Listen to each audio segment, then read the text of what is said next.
mubyeyi mwiza, ngarutse imbere yawe nk'ibisanzwe, nta kindi kinzanye imbere yawe uretse kugushima, uretse kuvuga imirimo yawe, uretse kuvuga ishimwe ryuzuye umutima wanjye. Warakoze kubana nanjye umwaka wose, warakoze ko tugiye gutangirana umwaka wundi, ariko ukiri kuri ya ntebe y'umunezero, y'amahoro, y'urukundo, y'imbabazi. Izina ryawe nirihabwe icyubahiro. Ndagushima mubyeyi mwiza, si uko byari byoroshye, ahubwo ni kubw'izina ryawe. Yataba wowe ni ukuri mba ndahacecekerwa, yataba wowe nakabaye naravuye mu murongo w'abakwiringira. Ariko kuko nahishuriwe imbabazi zawe, kuko nahishuriwe ibanga riri muri uru rugendo rw'abakwizeye, ngarutse kugushima, ngarutse kuvuga ineza yawe. Hari benshi basubijwe hasi nuko bakoze ibyo utishimira, ariko abakwiringiye warabazamuye, abakwiringiye warabashoboje, wabateretse aho baguye kuba bari. Izina ryawe nirihabwe icyubahiro. Shalom shalom mwene data, nongeye kukwakira. Ni hano, ni muri Bible Poetry kuri Francis ZAHABU TV.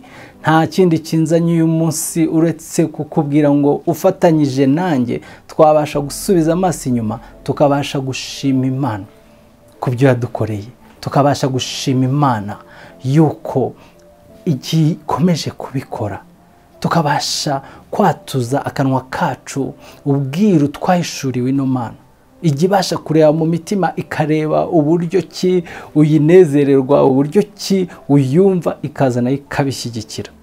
Kuko ngo kwizera kwacu niko kubasha kudushoboza kubasha gukora nibirenze ibyo twari tuzi yuko dubashije. Imana yacu nishimwe. Ntagutindiye uyu munsi nkuko turi muri Bible Poetry, nagira ngo tujye mu mbamutima z'umwami Dawidi, twumve ubwo we yiringiraga Imana, ubwo we yavugaga ngo Mana warakoze uranzamura, ubwo we yavugaga ngo ni wowe niringiye, ariko abandi biringira amagare, n'abafite amagare n'amafarashi. Ibyo byose akavuga ngo bigiye basha gushira, ariko we aramwiringiye. Hari mu bibi, hari mu byiza. Rero nanjye dore tugiye gutangira undi mwaka, turangije uyu nguyu. Ntabwo bivuze yuko byari byoroshye, ariko nukomeza intumbero ikaba kwiringira Imana, nukuri ntuzamarwamo imbaraga, uzaba umunyembaraga. Ndetse na wa wundi usinziriye, na wa wundi umunyantege nke, uzagenda umuhagurutse, uzagenda umubwire ubutumwa bwiza umuhagurutse.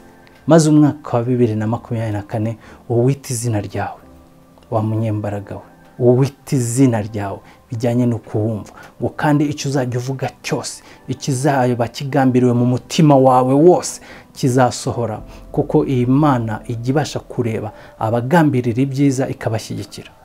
Niko bimeze. Niba mu mutima wawe harimo icyiza, Imana ije kugishyigikira, ije kugushoboza. Uwita izina 2024 bijyanye nuko ubyumva, nuko wowe mu mutima wawe wabashije guhishurirwa ino Mana. Shalom shalom. Reka rero dusome ni Zaburi igice cya 20, kandi turahera ku murongo wa mbere ndetse tugeze ku murongo wa 10.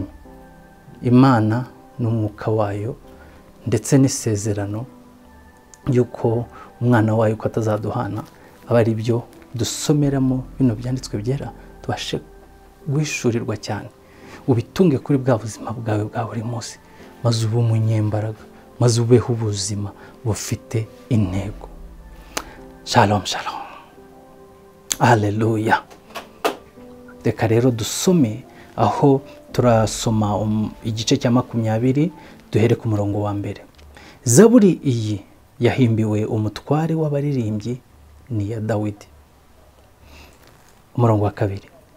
Uwiteka akumvira ku munsi w'amakuba no kuw'ibyago.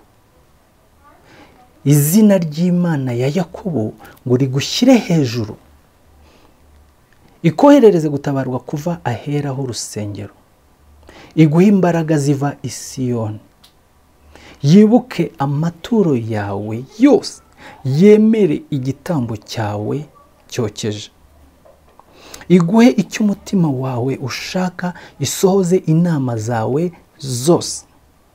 Tuzaririmbishwa impundu n'agakiza kawe, kandi kubw'izina ry'Imana yacu ngo tuzerekana amabendera yacu. Uwiteka asohoze ibyo usaba byose.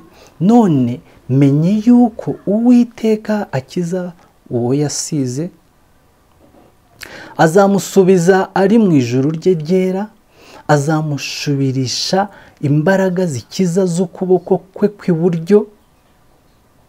Bamwe biringira amagare, abandi biringira amafarashi, ariko twebweho tuzavuga izina ry'Uwiteka Imana yacu. Barunamye baragwa, ariko twebweho turahagurutse turema. Uwiteka kiza umwami, kandi udusubize uko tukwambaje.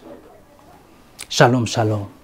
Ngira ngo bene data murayumvishe ino zaburi, niyo nifuje gusangira namwe kugira ngo hano muri Bible Poetry Imana iguhe icyerekezo mu mwaka wa 2024.